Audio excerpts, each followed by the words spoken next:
वचन 5 उसकी 3 आयत में लिखा है, क्योंकि पराई स्त्री के होठों से मधु टपकता है, उसकी बातें तेल से भी अधिक चिकनी होती हैं, परंतु उसका परिणाम, उसका रिजल्ट नागदोना सा कड़वा और दो धारी तलवार सा पैना होता है। उसके पांव मृत्यु की ओर बढ़ते हैं और उसके पग अधोलोक तक पहुंचते हैं। इसलिए उसे जीवन का समथर पथ नहीं मिल पाता। उसके चाल चलन में चंचलता है, परंतु वह आप इसे नहीं जानती। सब ऊंची आवाज में हालेलुया बोलो। अब यहां पे लिखा है कि जो व्यभिचार है वो शहद की तरह है, वो मीठे की तरह है, वो मन भाव लगता है, लेकिन वचन कहता है कि जो उसमें पड़ेगा उसे जीवन का समथर पथ, यानी उसे स्ट्रेट रास्ता कभी नहीं मिलेगा। ऐसा पॉसिबल है कि एक व्यक्ति पाप करे, क्योंकि जब आप पाप करते हैं तो आगे उसके परिणाम लिखे हैं। लिखा 9 आयत में, ऐसा ना हो तू अपना यश औरों के हाथ और अपना जीवन क्रूर जन के वश में कर दे। अपनी इज्जत औरों के हाथ में दे दे, अपनी लाइफ किसी क्रूर जन के वश में कर दे, और पराये तेरी कमाई से अपना पेट भरें, और परदेशी मनुष्य तेरे परिश्रम का फल अपने घर में रखें। वचन कहता है कि जो पवित्रताई में नहीं होगा उसके बिजनेस में उसको बहुत सारी दिक्कतें होंगी, उसका फाइनेंस कभी सीधा नहीं होगा, उसके फाइनेंस पे बार बार अटैक आएंगे। इसलिए आप नोटिस करते हैं, जैसे आप मोबाइल पकड़ते हैं, आपको शैतान गंदी फिल्मों की ओर लेके जाना चाहता है, वो आपको गंदगी की ओर दिखाने की ओर लेके जाना चाहता है। इसलिए जो पहले गंदगी कभी आपके फोन में नहीं आई, वो आपके फोन में आना स्टार्ट होती। तो शैतान को ये बात मालूम है और लोगों को ये बात पता नहीं कि जब आप व्यभिचार की ओर जाएंगे और पवित्रताई को ब्रेक कर देंगे, तो वचन कहता है कि पराये तेरी कमाई से अपने फल को, अपने पेट को भरेंगे। यानी तेरा फाइनेंस तेरे फायदे का नहीं होगा, उससे दूसरे लोग फायदा उठाएंगे, लेकिन तुझे कोई भी फायदा नहीं मिलेगा। लिखा उसे जीवन का समथर पथ नहीं मिलेगा, यानी उसकी लाइफ सीधी नहीं होगी।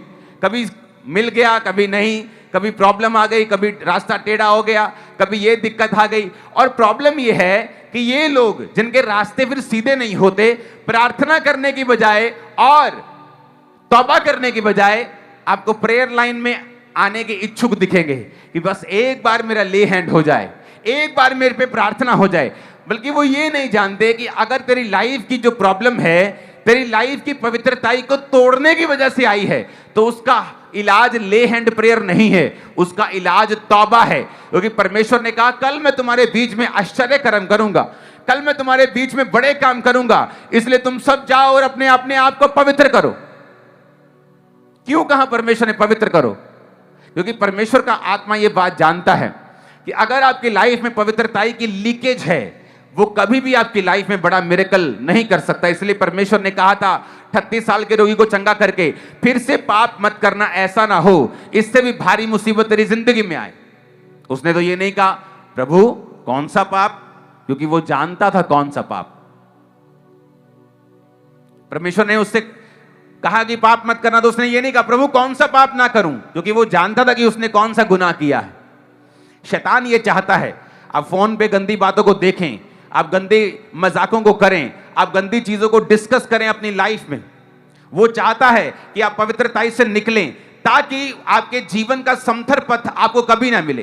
क्योंकि अगर आप पवित्रताई पे चले, ये मेरी लाइफ का एक्सपीरियंस है, बड़े से बड़ा अटैक, कोई डॉक्टर ने आपको कुछ मर्जी क्यों ना बोल दिया हो, दुनिया ने आपने जो मर्जी क्यों ना कर दिया हो, लोगों ने आपका साथ छोड़ दिया हो, हर एक बंधन यीशु के नाम में टूटता जाएगा, हर एक संगल टूटता जाएगा। डे बाय डे आप आजाद होते जाएंगे, बेटर होते जाएंगे, बढ़ते जाएंगे, आगे जाते जाएंगे, ऊपर जाते जाएंगे। आमीन। मेरे को ऊंचा चाहिए चर्च। शैतान ये बात जानता है, उसे मालूम है कि एक विश्वासी के ऊपर वो कब्जा नहीं कर सकता, वो उसके फाइनेंस को रोक नहीं सकता, वो उसके जीवन के सीधे रास्ते को रोक नहीं सकता। उसके पास एक ही इलाज है कि वो लोगों को पाप की ओर लेके जाए। उसके लिए वो उसको कुछ भी करना पड़े, आपको डिस्ट्रैक्ट करना पड़े, आपको निराश करना पड़े, आपको डाउट देना पड़े, वो किसी भी तरह के डाउट को पालेगा आपकी लाइफ के अंदर से। इसलिए तो कहा जाता है कि वचन के साथ जुड़े रहें। जब आप वचन को पढ़ेंगे और वचन के साथ जुड़े रहेंगे तो आपके अंदर विश्वास पैदा रहेगा। जब विश्वास को आप रखेंगे अपनी लाइफ के अंदर, आप पाप में नहीं गिरेंगे। जब आप पाप में नहीं गिरेंगे और पवित्रताई में बने रहेंगे तो परमेश्वर आपकी लाइफ में मिरेकल्स करता जाएगा और आप आगे बढ़ते जाएंगे। कितने मेरी बातों को समझ रहे हैं? अब उसने कहा कि उसे जीवन का समथर पथ नहीं मिल पाता।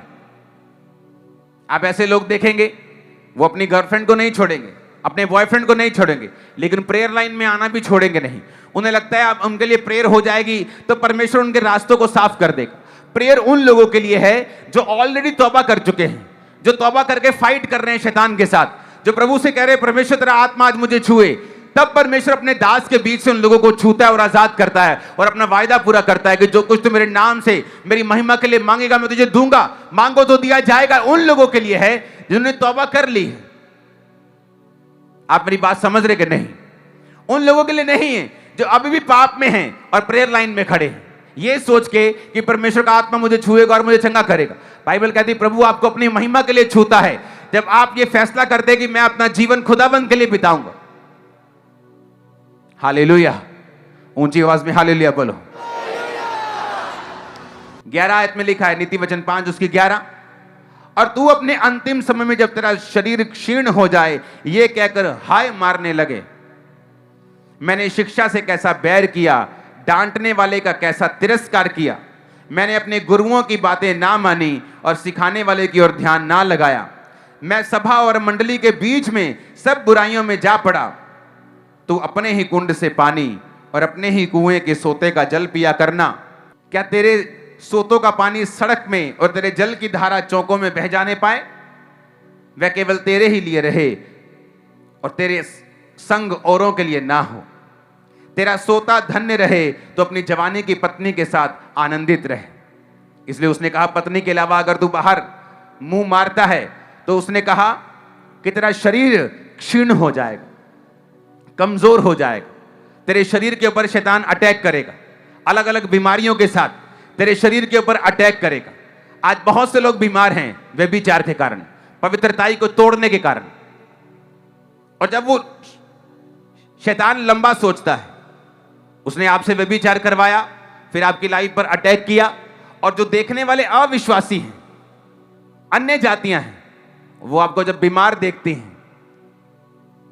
वो कहती प्रभु इनका जो चंगा करने वाला है, ये क्रिश्चियन जो रोला पाते हैं, बड़ा रोला पाते चंगे आईदा, ये तो खुद बीमार है। हर बीमारी पाप की वजह से नहीं, लेकिन मोस्टली हैं। किसी पर परीक्षा भी हो सकती है। मेरी लाइफ में कुछ परीक्षाएं थी, लेकिन एक हल है, अगर हम पवित्रताई को बढ़ाएं, उसमें मेंटेन रहें और उसको बढ़ाएं, अपने आप को सुरक्षित रखें संसार से और पाप से और शैतान से। जो भी अटैक आपकी लाइफ पे है, वो शरीर पे हो, बच्चे ना हो, वो फाइनेंस पे हो, फैमिली पे हो, हर एक से आप जल्दी आजाद होकर गवाही देने के लिए आएंगे, जल्दी, बहुत जल्दी।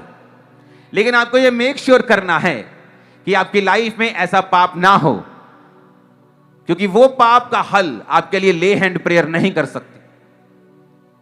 ले हैंड प्रेयर से आपको पाप छोड़ने की ताकत मिल सकती है, ग्रेस मिल सकती है, लेकिन जब तक आप खुद तौबा नहीं करेंगे, उस पाप के लिए आप मना नहीं करेंगे, आप अपने आप को डिसिप्लिन में नहीं रखेंगे, तब तक शैतान आपकी लाइफ के ऊपर अटैक करता जाएगा, करता जाएगा और करता ही जाएगा।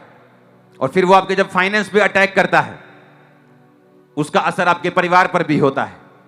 क्योंकि वचन कहता है कि अगर तू परमेश्वर के रास्तों पे चलेगा और पराई स्त्री की ओर नहीं देखेगा, परमेश्वर ने कहा तेरी कमाई को और नहीं खाएंगे, वो तेरे जल के सोते के ऊपर दया करेगा और उसे तू ही पिएगा।